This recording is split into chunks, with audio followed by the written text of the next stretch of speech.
Welcome into the DMVR Draft Podcast. We've got a ton to talk about as training camps have opened. We've got more clarity on the quarterback situation, or maybe less clarity, which I guess is good for the Draft Pod guys. But what I want to tell you is all about Hassel Cattle Company. We brought you damn good beer, and now we're delivering to you damn good beef. So damn good that you can now get Wagyu beef at the DMVR bar. That's right. We couldn't resist putting this damn good beef in the bar. You all can now come down and build your own delicious Hassel Cattle Wagyu beef burger and all the toppings you want and enjoy. Watch the parties on a random Tuesday evening with the finest beef. Hassel is hooking you up with 10% off your entire purchase. Just use code DMVR10 at checkout. That's DMVR10 to save 10% off your entire order. This stuff is delicious, it's addicting, and the good people at Hassel have made it economic for you. Check them out. Use code DMVR10. Let's get it.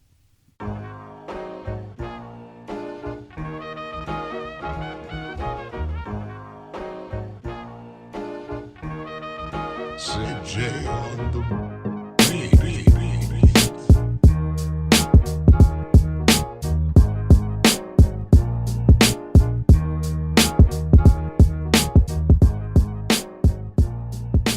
And welcome into the DMVR Draft Podcast. I'm your host, Andre Simone. Justin and Henry busy with all sorts of stuff the last couple weeks, so tune into the second episode of the Draft Pod this week, a little double dose. But I've got Jake Schwanitz with me. How are you doing, Jake? Doing well, Dre. Crazy week, huh? Dude, truly crazy. I mean, you know, the changes in college football are kind of mounting and becoming exponential. The landscape as we know it changing before our eyes, and we're seeing that this week for starters with Texas and Oklahoma.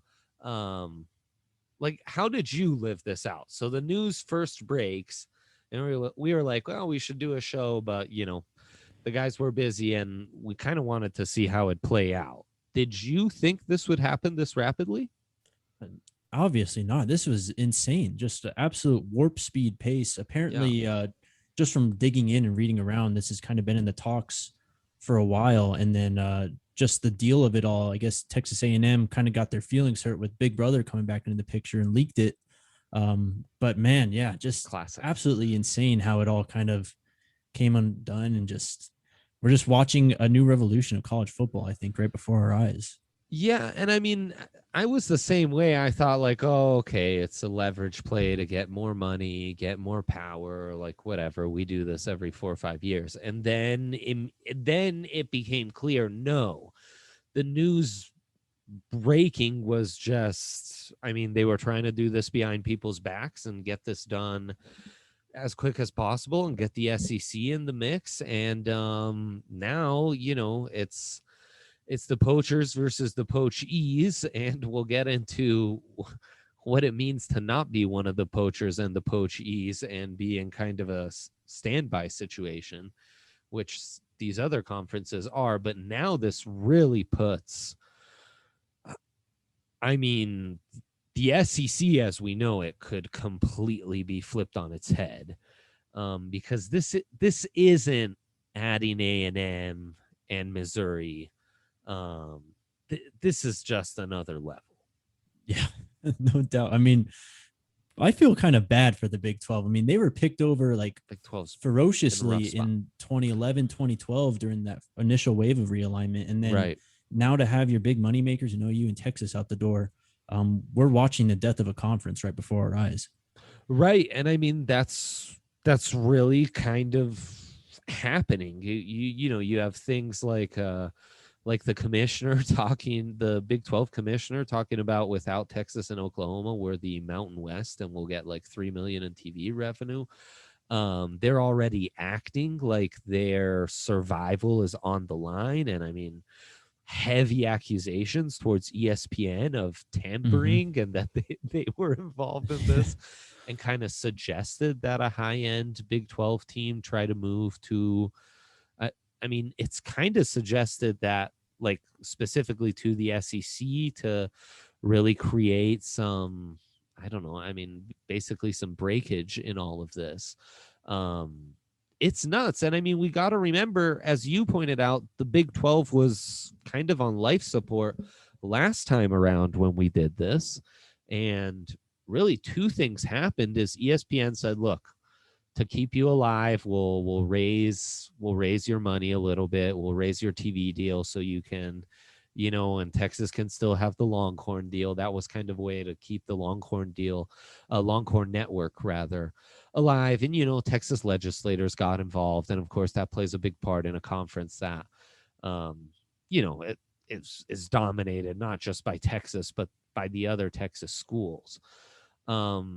This time around, though, it's going to be hard to bail that out. And the Big 12, while I think for the draft pod here, maybe has had a bit of a renaissance, maybe a bit of a, we are in a put some respect on the Big 12's name mode because of the quarterbacks that have produced.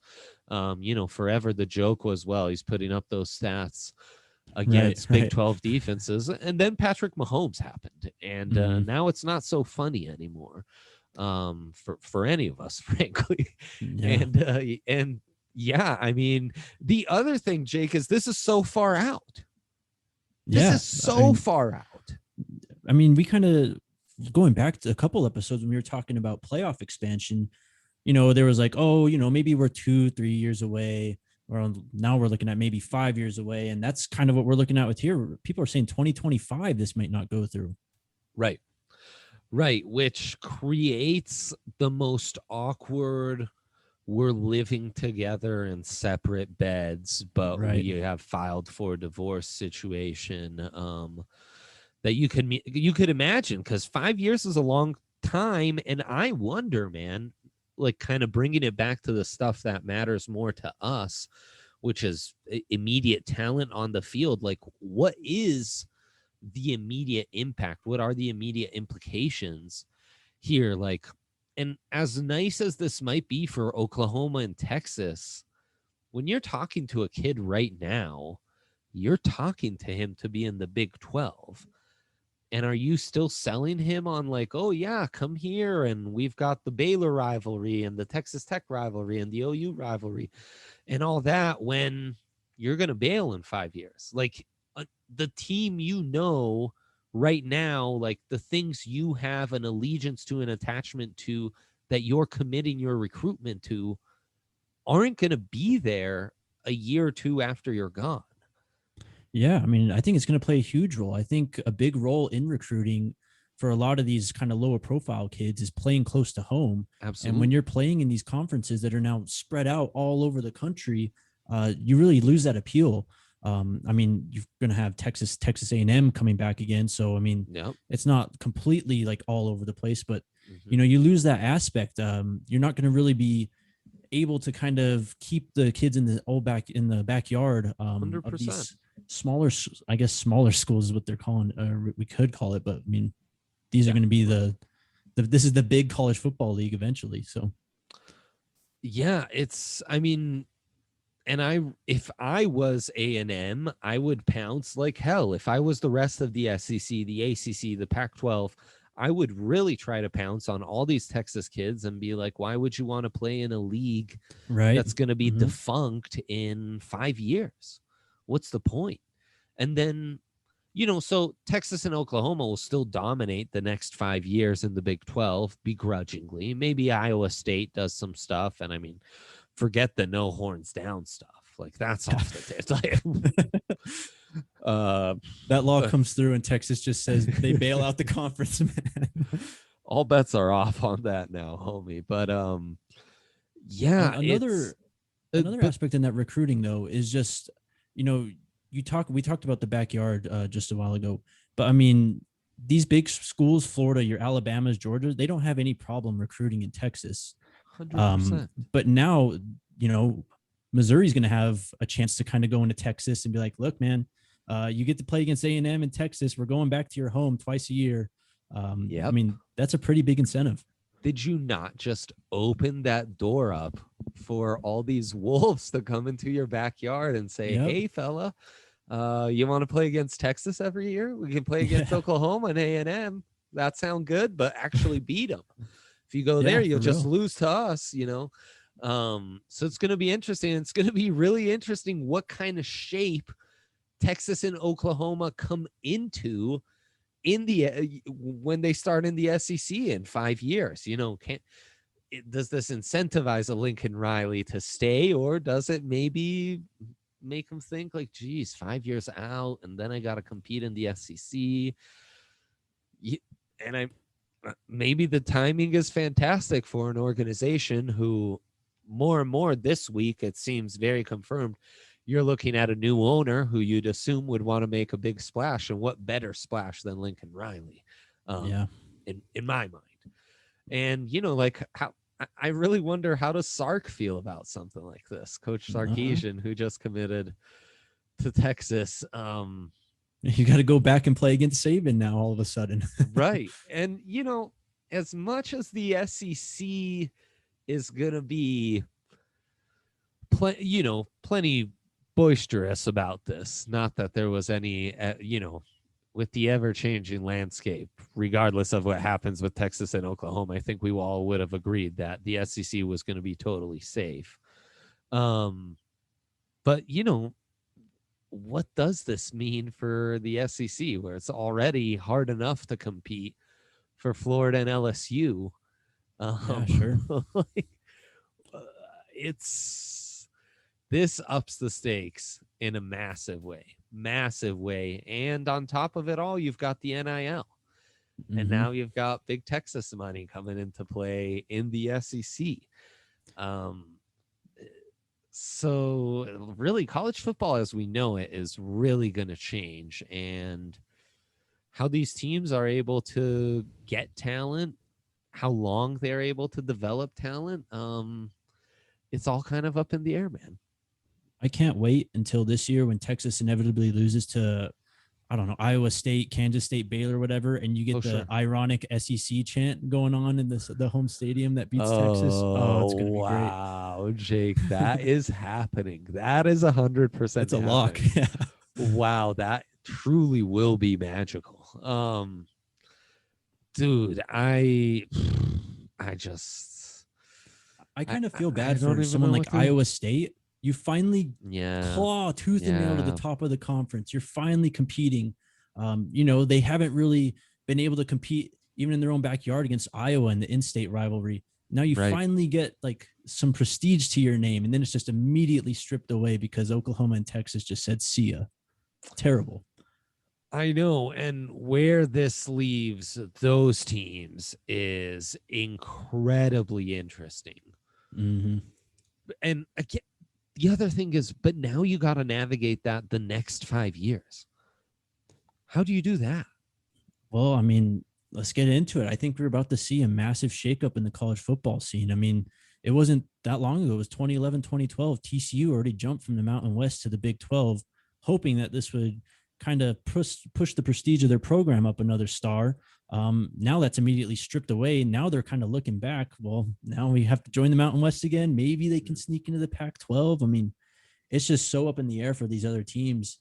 It's going to be interesting to see. I mean, I think we could potentially start to see the revolution of super conferences as a whole in college football.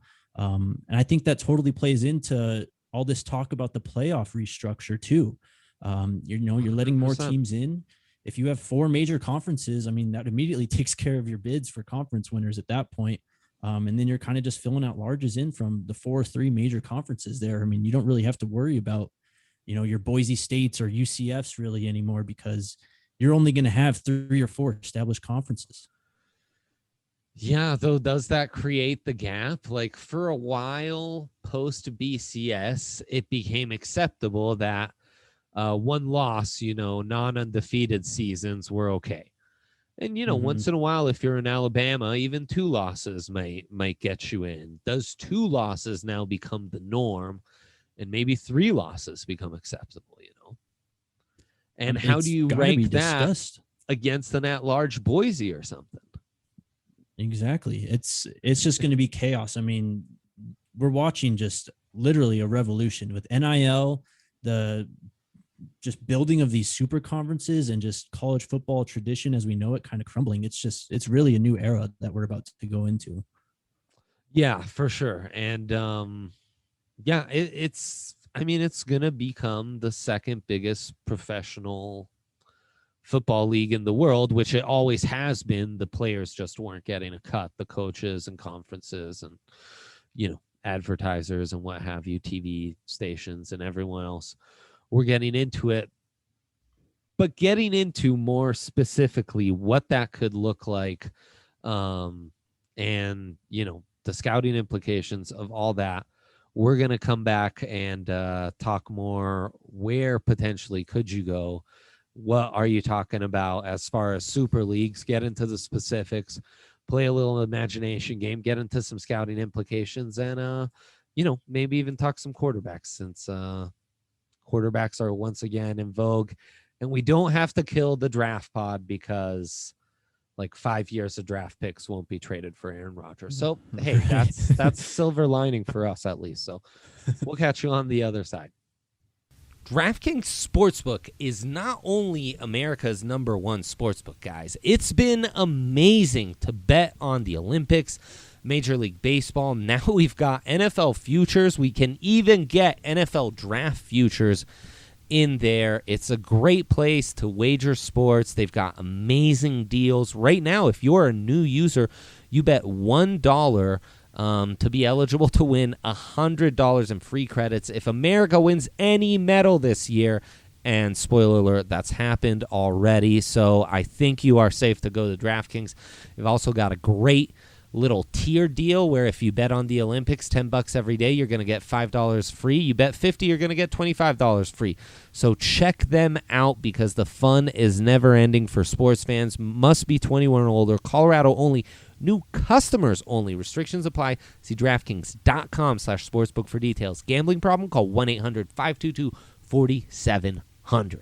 And maybe all you sports fans can use those winnings from DraftKings to go to Green Mountain Dental Group, where we've had several DNVR listeners switch over to them over the years and make them the permanent family dentist. Those listeners have personally reached out and let us know how great their experience was and thank us for letting them into such a wonderful place, such a wonderful practice. Colorado people doing right by other Colorado people. That's really what we try to stand by here at DNVR. And that's exactly what Green Mountain Dental is. There's honestly nothing more rewarding than hearing that from our listeners. So please tell us about your experience if you've made the switch. And if you don't know, Green Mountain Dental is in Lakewood. They're the best damn family-owned dentist in the metro area, and they're, extreme Colorado sports fans, just like all of us. You always love that in the waiting room and what have you. They've taken care of our people over the years. They're one of our oldest sponsors, and they're only 15 minutes from downtown. Remember, get a cleaning, x-ray, and exam at Green Mountain Dental, and you'll receive a free Sonicare toothbrush. That is just a phenomenal deal. Check them out. All right, and we're right back. So, yeah, this now, Jake, would really leave the Big 12, which its own commissioner has said basically isn't a Power 5 conference once you strip away Texas and Oklahoma. It has 8 teams out there, and as I was saying, now the Big 12 is being the poached. The SEC is the poachees. The Big 10, probably the safest of the outsiders. They've had some good TV revenue. That's good football country. Big 10 network's doing well. They've been able to invest that money into some pretty competent coaches, which for the most part have paid off. Though now we're starting to get into wasteful money, like giving D'Antonio money to Mel Tucker. We'll see how that works out and what have you. So the Big 10 probably feels safer. The Pac-12 has to be scared to death. And looking at the remainders out of the Big 12 as, you got to save them. I think the ACC, there are teams sitting very nice, and there are teams that must be terrified that exactly what the Big 12 has happened. What happened to the Big 12 will happen to them. So I think safe to say SEC, Big Ten, those could be kind of your two Super League starters. Is there room for a third out west? And I mean, and again, the concept of out west, of even regionally based conferences, just kind of, it's something we'll have to adjust to, because I don't think that can really even be the case anymore. Yeah, it's the West, I think, is completely up in the air. I mean, the ACC, you could even say too, is in some trouble. I mean, I love the football that's played in the ACC, but I mean, really, you take away Clemson, and then, I mean, last year you had Notre Dame technically in the conference, but I mean, that's not going to be a deal moving forward. I think of someone like West Virginia out of the Big 12, they're probably one of the bigger names that is going to be scooped up quickly. But I mean, Kansas State, Kansas, Baylor, those teams got to be scared to death. I mean, they're so close to now being like Conference USA members, which is crazy. Right. And the interesting thing is, historically, if you're a Power 5 team, you rarely regress to becoming a Group of 5. Yeah. So, like Rutgers somehow is in the Big Ten and was given that. Right. Like, they didn't just let it die off. So I think in a lot of ways these teams will be saved, but it's where do they give you more push?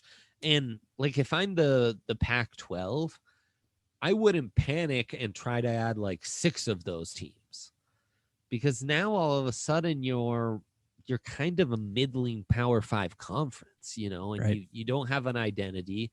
You're not necessarily you become the new Big 12.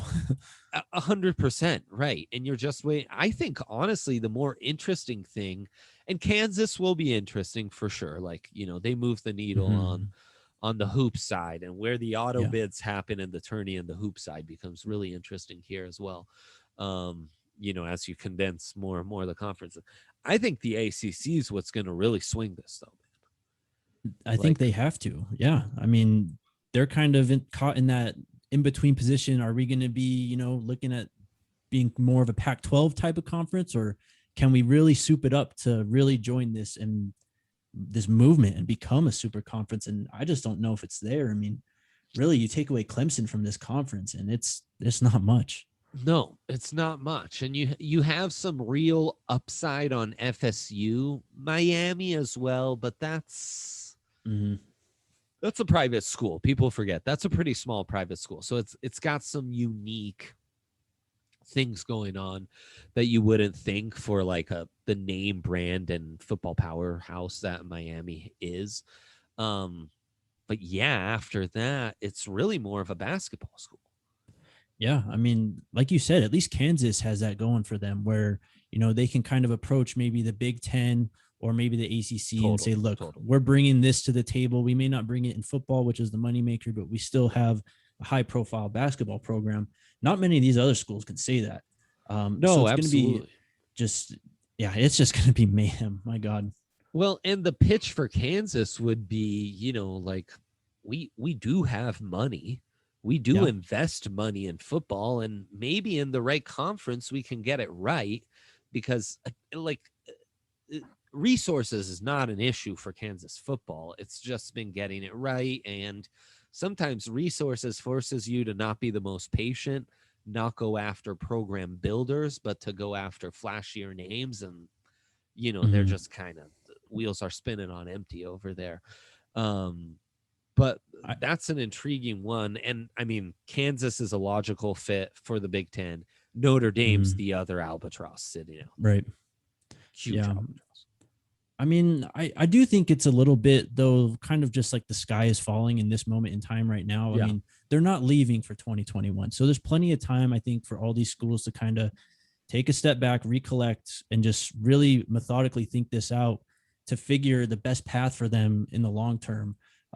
So, I mean, I know it just kind of looks like doom and gloom for a lot of these schools right now, but I think it will all kind of sort itself out.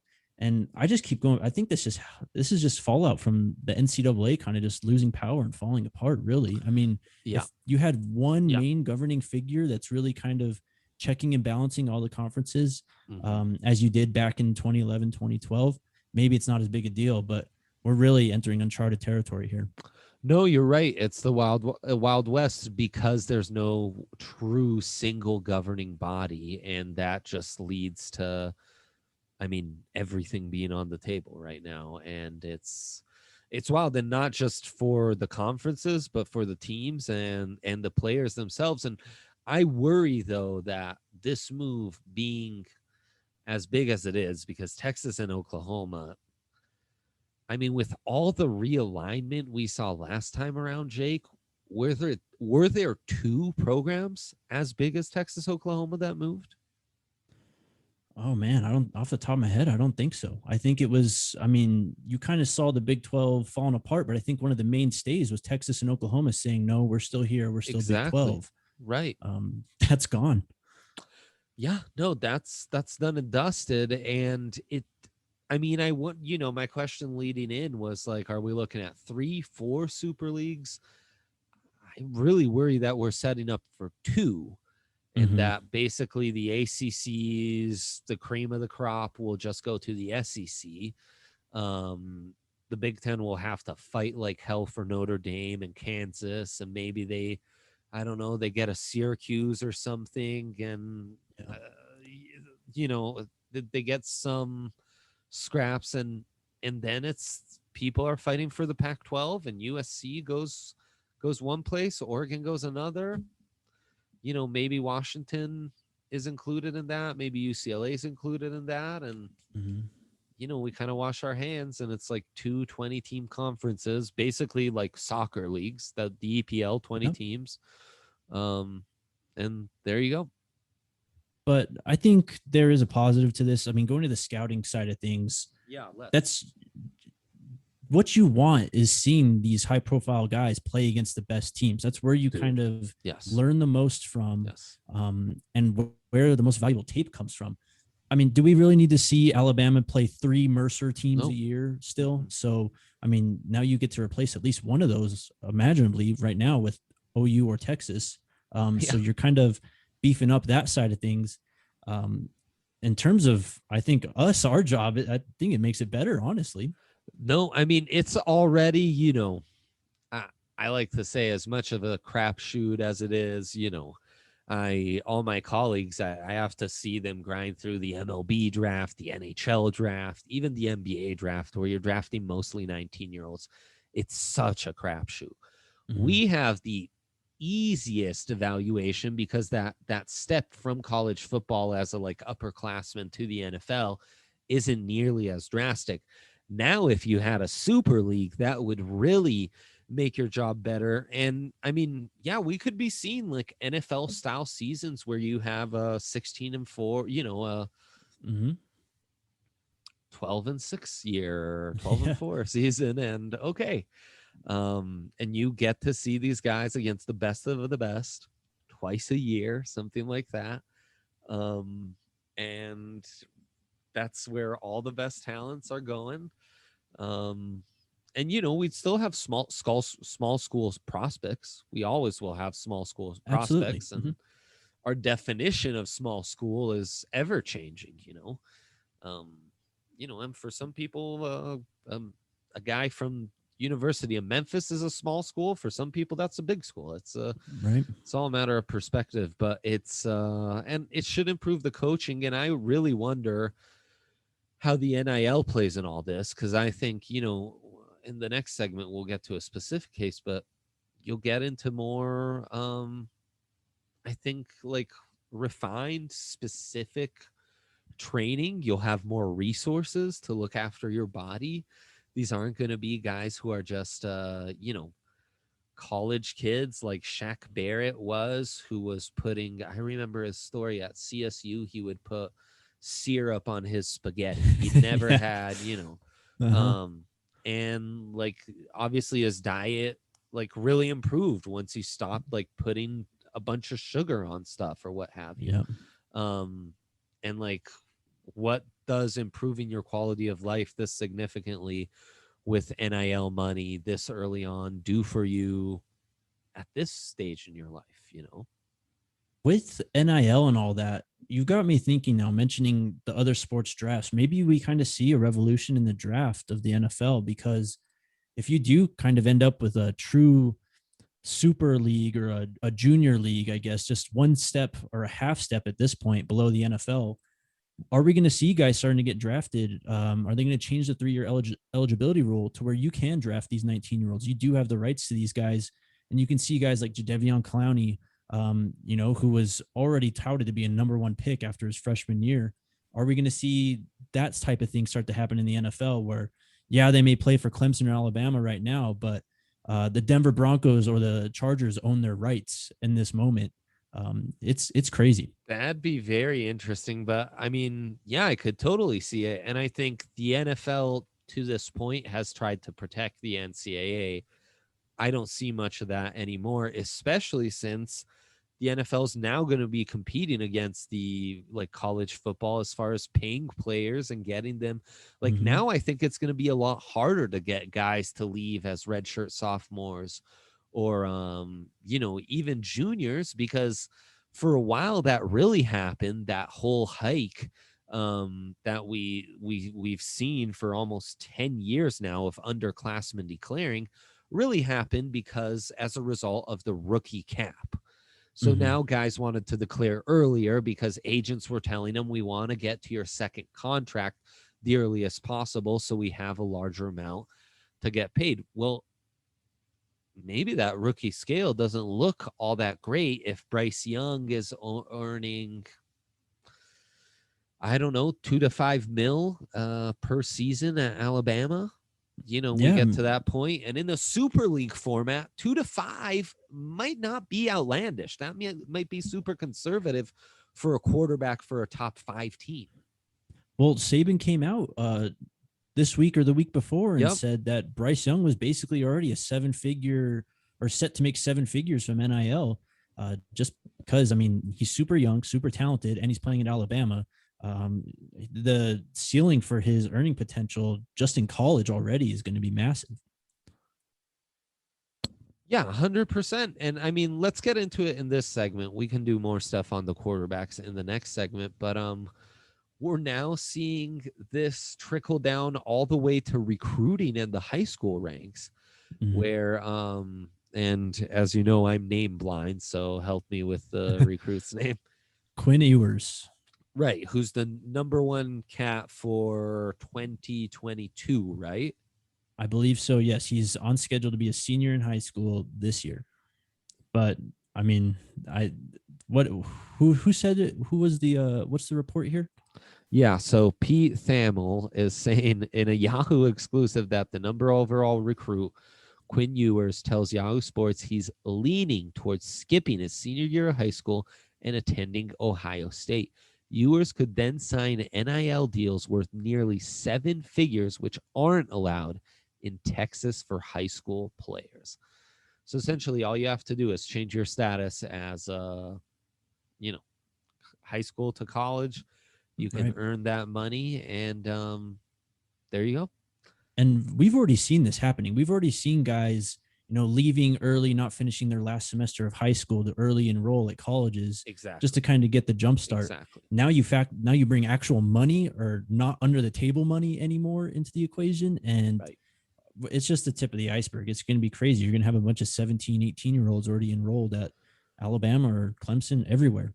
Right. And I mean, it really goes to show you the kind of earning power that kids can have with those kind of recruiting profiles when you go to an Ohio State or a program of that magnitude.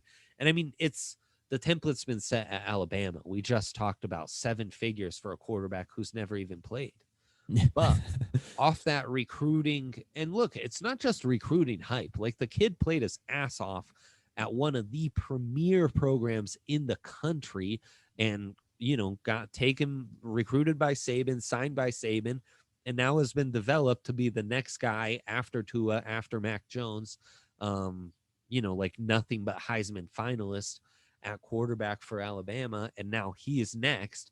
So yeah, smart money says this guy should be pretty damn good. And as an advertiser, you can kind of invest in that. Mm-hmm. And, because a deal with Quinn Ewers now, might seem stupid if he never starts at Ohio State. Right. But in 3 years, when he is starting and is maybe a Heisman finalist, holy cow, that like $100,000 deal should be worth $2 million. What a, so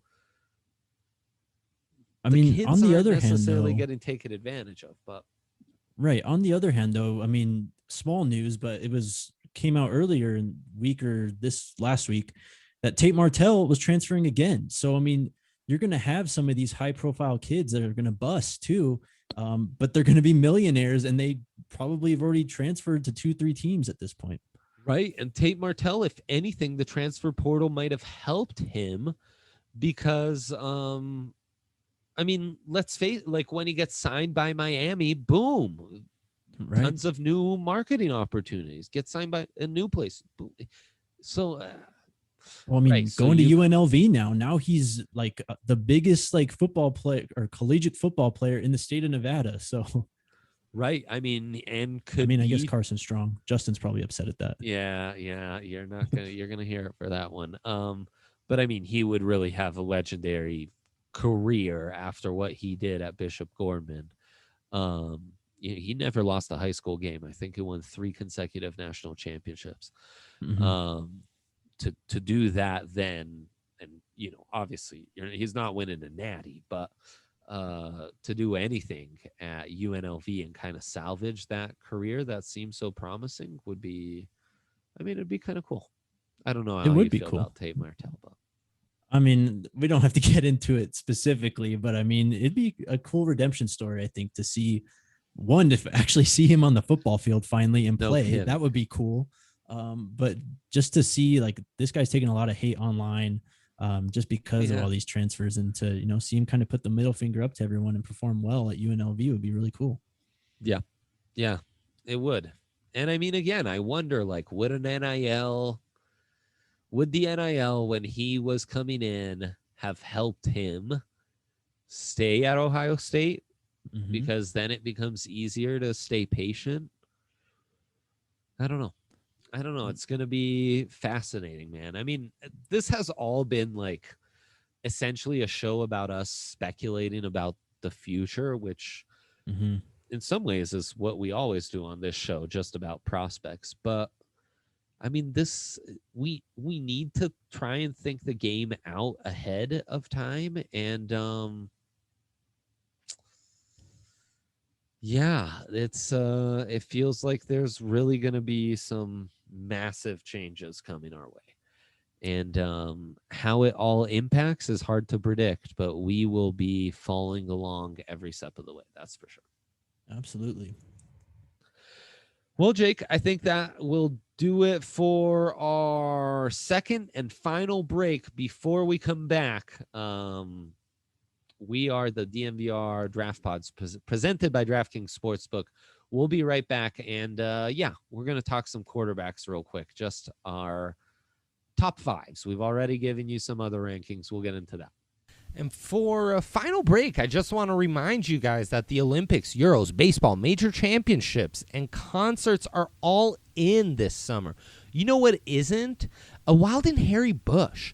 Tame your pubes with help from our friends at Manscaped, the leaders in below-the-waist grooming. Their 4th generation's performance package includes the brand new Lawnmower 4.0. If an athlete treats their body like royalty, why not treat your pubes like Olympic gold? Fellas, do right by your balls and join the 2 million men worldwide who trust Manscaped, including the entire DNVR draft crew, by going with the code DNVR. We all love it. Hank's a big fan of the chafing cream, especially for golfing in the summer. Kind of a must there. Undies are amazing. The lawnmower is incredible. I've got the nose trimmer, which is no joke. That thing is for real spectacular. Get in on Manscaped and use that code DNVR. Check them out. All right, and we're back. Andre Simone, Jake Schwanitz. Jake, we've already given our top 10s. Early 2022 top 10s. We all had plenty of quarterbacks in them because it's such a kind of wide open draft class, this one. And so why not go YOLO mode and just put a couple quarterbacks in there. But now, look, no Aaron Rodgers for this year. We'll see what happens next year. This could be great for the Broncos and not having to give up assets and maybe have two options at quarterback in Watson and Rodgers, and who knows what else next offseason. The Broncos with the ownership stuff looming over them, that's really, from a draft perspective and how this team will be built long term, definitely is a little harder to predict with that kind of factor in play here. But regardless, Bridgewater will be locked into the quarterback competition. We'll definitely once again be locked into the quarterbacks coming out of the college ranks. And yeah, we're just going to give our top fives. There'll be plenty of time to change our rankings, to break these guys down throughout the year. But going into the season, my man, remind me, who is your top quarterback in this class? It's got to be Spencer Rattler. I mean, I think you can kind of nitpick each and every one of these prospects at the moment now. Yes. They all have legitimate concerns at this point, whether it be size or the offense that they play in. But just in terms of arm talent, which is, I think, where you need to go, especially in these preliminary rankings with these guys. Spencer Rattler leads the pack. He's playing at OU with Lincoln Riley, so you're going to be able to see him in a fairly modern NFL offense or style offense. Again, the size with him, that's the one thing I kind of have some concerns about, because he's not physically imposing at all. 6'1", 205. But the arm talent pops off the screen. Absolutely. Got to clean up some turnovers a bit, but very excited to see how he grows this year. Yeah, that's a good one. A lot of people excited about Rattler. I see the high end. I need to watch more high end to get myself more excited. But yeah, no, you're right. You can nitpick every single one of these guys. And the thing that distinguishes this, I mean, at least from last year where you had Trevor Lawrence and Justin Fields, there's no one who's shown consistency on tape, at least through a full season. So there's no wrong answer. There's no correct answer. But like the rest of the group, Rattler's inconsistency is concerned with it. Malik Willis is my top guy from Liberty. I don't know. I guess I'm gambling on the athleticism. That is kind of his separator. And, I agree with you that Rattler, well, I've got a secret pick in here, but yeah, he'd be right up there as far as best arm talent of the class, pure arm talent. Very Zach Wilson-y, right? Like he's just awesome off platform and stuff. Willis is up there though. He can throw it hard. For sure. Liberty's going to be a tough projection, but you are intrigued by that offense that he's in as well. He's got that going for him, just like Rattler has the Lincoln Riley offense. So, Malik Willis, my first guy. He's also a little more built than Rattler, though they're both, undersized. We've just abandoned size. We don't care about size at quarterback anymore. It's fine. I throw my hands up. I don't care. Whatever. Daniel Jeremiah threw out the comparison of Jalen Hurts to Malik Willis, which I think Willis has a bit more pop in the arm than Jalen Hurts ever had, for sure. Yeah. And honestly, in terms of like an athlete in space, I think Willis has already kind of shown a bit more. I think Jalen Hurts is a bit more kind of straight line and slashing. Yes. Yeah, that's a good way to put it. And Hurts, of course, is built like a running back. He's like 6'2", 220. So he doesn't have to be twitched up because he was one of the best running quarterbacks in all college football. And shoot, he could have played running back at Alabama. He's that kind of size and speed. Yeah, for sure. On to number 2 for me. I've got Sam Howell. The obvious comparisons for him have been Baker Mayfield. His concern with me is more so the offense. It's very kind of one ready. I don't want to say gimmicky because that just feels like a complete like backhanded compliment. But in some ways it is. I mean, it's one read RPO type stuff. He does show some nice accuracy with the deep ball, which of course is going to be intriguing. And, probably. Yeah. Accuracy overall. And he's an athlete too. So, I mean, I just want to see more though. That's just all I need to see from Sam. 100%. Just more. 100%. And honestly, maybe the one who's had the most consistency at like a consistently high level. But then there are games where, like, I mean, so like if you put on De'Ami Brown tape, the deep threat wide receiver for UNC last year, you're gonna love Howell because he can send it, he's not afraid, and he can be pretty accurate. And in fact, his stats could have been way better if they weren't so run heavy and guys like Brown weren't dropping balls. But then, right, it's, is he as dialed in as Baker was on the short to intermediate? He's built like a tank, though. And he's not afraid to send it. He can make some stuff happen off platform. The arm is there. The pedigree's there. He's been doing it since he was a freshman. So he actually would be a guy who would, I think he'd check off the Parcell requirements with one more He's got to year. be close after this year for sure. Yeah. So you got to like that. But you're right. You got to see consistency, and you got to see that off. You made some great points, so I won't reiterate them, but we agree on our number 2 guy. So I like that. 3, yeah, who and do you then have?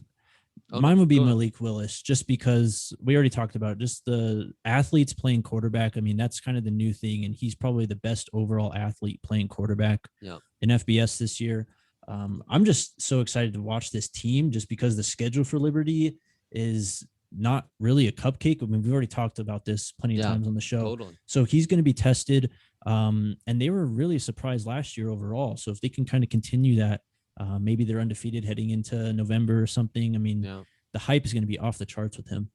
Yeah, totally. No, I agree. My third quarterback is Talia Tagovailoa from Maryland. Oh, I think he might actually have the best arm talent in the class.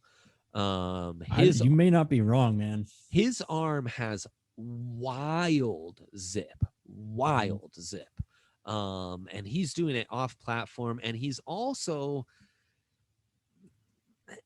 it's, this, to say he's the best athlete, you would have to get into a more in-depth conversation of like quickness versus speed and what does athleticism mean.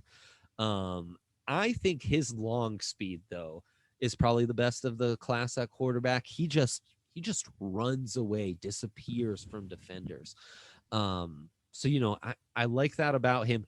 Now, if Willis and Howell have been inconsistent, if Rattler's been inconsistent, even got benched a couple times, and there's some knucklehead stuff dating back to high school that's got, it's got my antennas up, like I'm watching him. Tua's little brother has 2 games where you'd think, oh, okay, so he is the number 1 pick coming into this year. And then 2 games that make you think, will he be starting at Maryland next season? So I am purely going on, I am fully aware that he might not even be a prospect, but whatever. It's the off season, and this is the craziest like college football season we'll ever get into. So why not just go off that? In Maryland, like, I think they played 4 games. I think they played 6 games or something, but they were one of those teams that just had constant COVID, games suspended. So he like barely has played at all. So, Yeah, 5 games played by Maryland last year. I think something also to take into account, Tua's dad, or I guess Talia's dad too, played a big role in Tua's development. And I'd like to imagine that plays a big role in Talia's development too. Right. Tua was very refined at Alabama. Obviously, he had a huge supporting cast around him, but absolutely. If he can kind of show that off a bit more, for sure, I think that he's a huge candidate to enter this conversation. Absolutely. 100%. And we've talked about, bloodlines more and more on this podcast as we become more sage old scouts. He's definitely got that, right? They're all from the same high school Mariota's from, I think. Yeah, in Hawaii. Dude, like, we should all be so lucky to have 3 quarterbacks like that from our high school. Let's close out these top 5s. You got number 4 on deck. 4, my man, Phil Dracovic. Oh, quarterback, Boston College, man. I mean, just probably one of the most impressive players I saw last year overall. Yeah, I mean, in terms of size and just arm ability to just launch the ball, he was extremely impressive. And he's more mobile than given credit for. You look at the stats, the rushing stats aren't going to blow you away by any means. But put on a Boston College game, man. He played really well for them when healthy down the stretch. I'm expecting a big year from Boston College this coming year. It's going to be kind of wide open in the ACC, right? Oh, yeah, for sure. No, and I mean, as much as you've been banging that drum, he is an available option to go number 1 overall. So there is some minor Jerkovich hype out there, and like put on some Hunter Long tape, and you'll get that 100%. Oh yeah, and I love that. Never change on that. I'm going Rattler. This is where kind of the high-end upside meets, meets where I'm willing to take the risk that, and for me, him and Tagovailoa are neck and neck because we're just gambling on super high upside.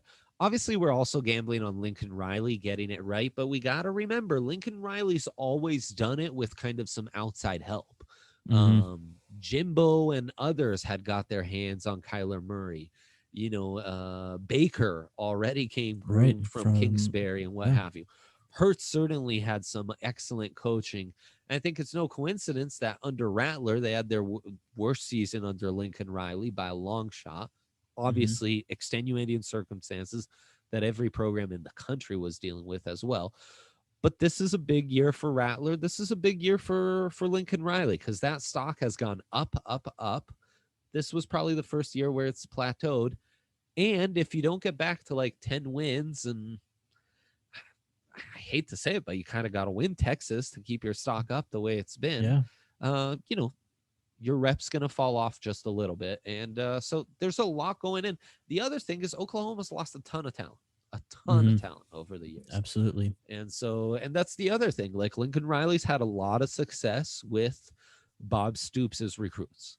And some really, really well-picked transfer portal quarterbacks, right? Absolutely. But what can you do on your own is always the question I have of all these like hot shot, new coaches.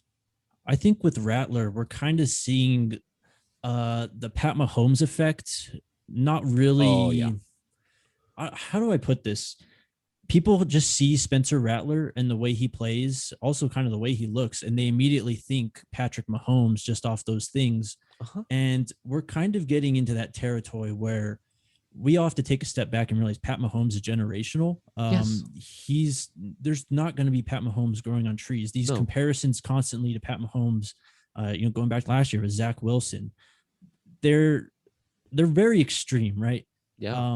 Just because the guy can make some sidearm throws and makes a pretty throw off platform does not make him Pat Mahomes. Might try a no look pass that exactly in or can't work out. Yep. Exactly. So I commend you for having him at 4 because I think that's a very like sound take to have because we're all very reactionary, I think, to Pat Mahomes at this point in time. No, I think it's a great point, and I think we really are. This is one of those times where like off-platform throws are everything. Yeah. When I started evaluating quarterbacks, they weren't, and I do value it a lot more. And I mean, I grew up watching John Elway, so it's not like I was like, oh, who cares about off-platform steps? 5-step drops is all that matters.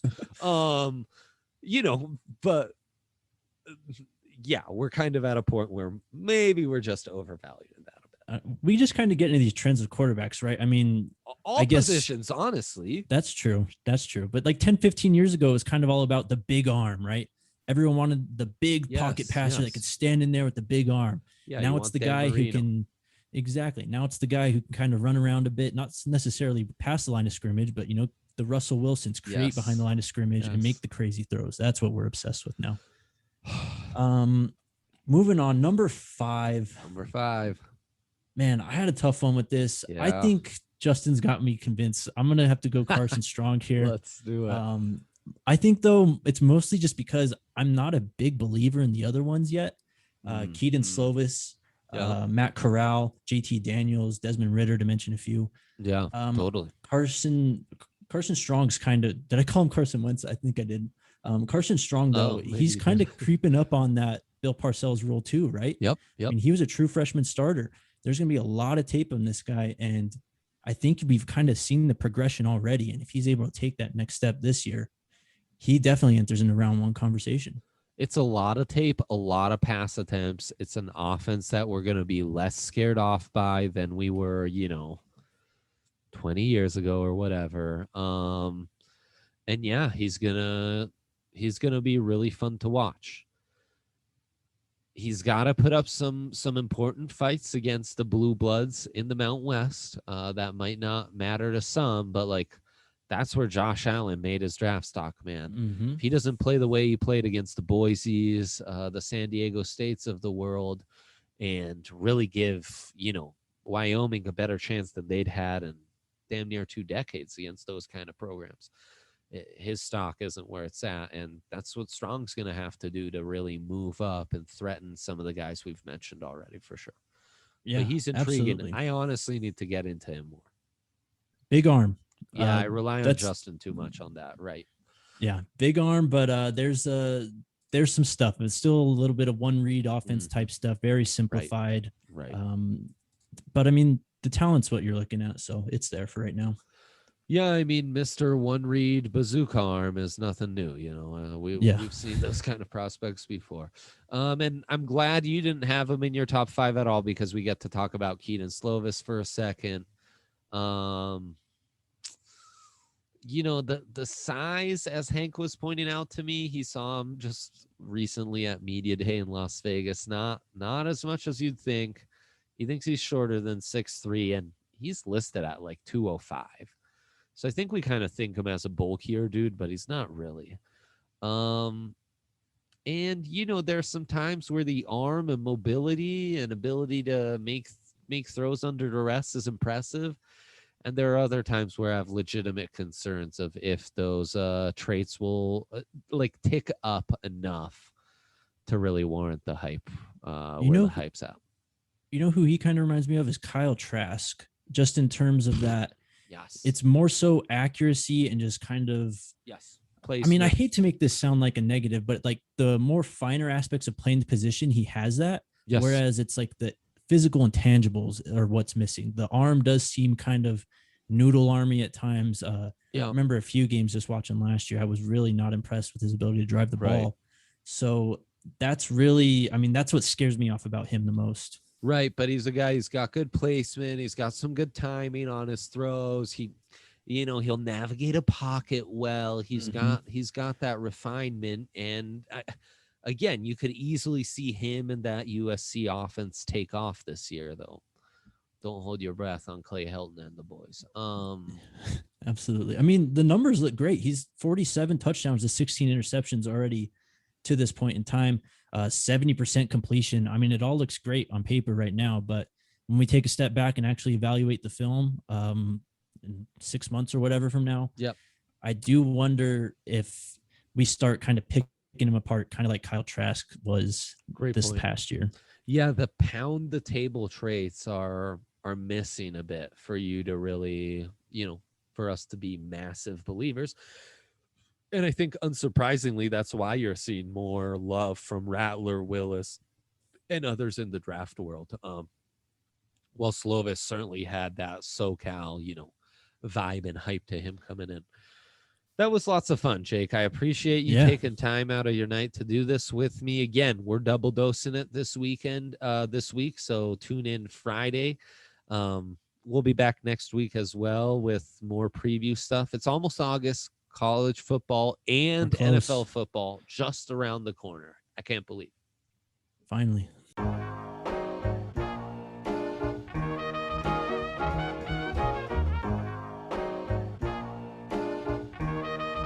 CJ on the